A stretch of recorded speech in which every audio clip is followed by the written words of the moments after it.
অশোক কাজ শেষ করে বাড়ি ফিরছিল। বেশ অনেকটাই রাত হয়ে গেছিল ফিরতে ফিরতে। ওর মাঝে মধ্যেই কাজ থেকে ফিরতে রাত হয়ে যায়।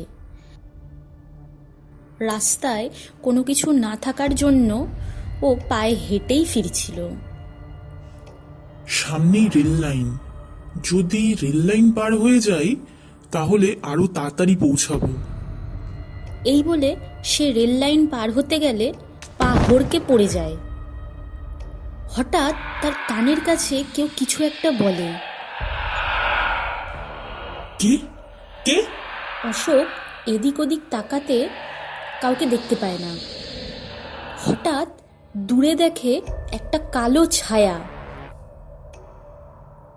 অশোক ভালোভাবে দেখতেই দেখে একটা বয়স্ক বুড়ি ওদিক থেকে হেঁটে আসছে।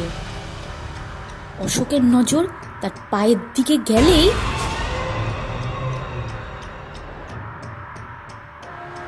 অশোক ভয়ে চিৎকার করে দৌড়াতে থাকে। কোনো রকমে সে তার বাড়ির গলিতে আসলে হঠাৎ দেখে সামনে ওই ভয়ঙ্কর দেখতে বয়স্ক মহিলা তার দিকে এগিয়ে আসছে। অশোক দৌড়ে তার ঘরের ভিতরে ঢুকে দরজা লাগিয়ে দেয়। অশোক দেখে অনেক রাত হয়ে গেছে, তাই তার স্ত্রী ঘুমিয়ে পড়েছে। তাই অশোকও শুয়ে পড়ে। ভোরবেলা অশোকের ঘুম ভাঙতেই অশোক দেখে তার স্ত্রী তার পাশে বসে কী সব বলছে আস্তে আস্তে, আর তাকে স্বাভাবিকও লাগছে না। অশোক ভয় পায়। সে তার বাড়ির পাশেই এক মন্দির ছিল, ওখান থেকে এক সাধু বাবাকে ধরে এনে তার স্ত্রীকে দেখায়। সাধু বাবা তার স্ত্রীকে দেখে এবং অশোককে জিজ্ঞাসা করে, কালকে কি কিছু হয়েছিল? অশোক তার সাথে হওয়া সমস্ত ঘটনা সাধু বাবাকে বলে।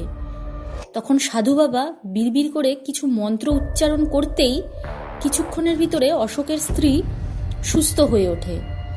তারপর সাধু বাবা অশোকের স্ত্রীকে জিজ্ঞাসা করে, কাল রাতে সে কিছু দেখেছিল কিনা? আসলে আমি কাল রাতে ওই 3টে নাগাদ ঘুম থেকে উঠি, খুব জল তেষ্টা পেয়েছিল। আমি দেখি অশোক ঘুমোচ্ছে, তাই ওকে আর ডাকিনি। তা আমি জল আনতে রান্নাঘরে গেলেই দেখি জানালার পাশে এক কে কে ওখানে?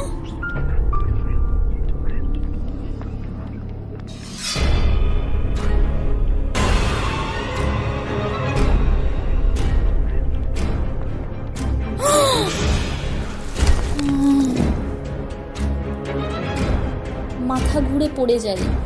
তারপর আর মনে নেই কিছু। বুঝলাম। কি বুঝলেন বাবা?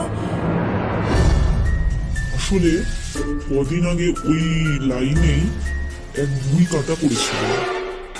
সকলে বলে প্রতি রাতেই নাকি ওই লাইনে এক বুড়িকে হাঁটতে দেখে। তুমি সেদিন এত রাতে ফিরছিলে, ও তোমাকেই পিছু নিয়েছিল। ও তোমার বাড়িতে ঢুকতে পারেনি, কারণ তোমার ঘরে ঠাকুরের পুজো হয় এবং দরজায় ঠাকুরের ছবি টাঙে।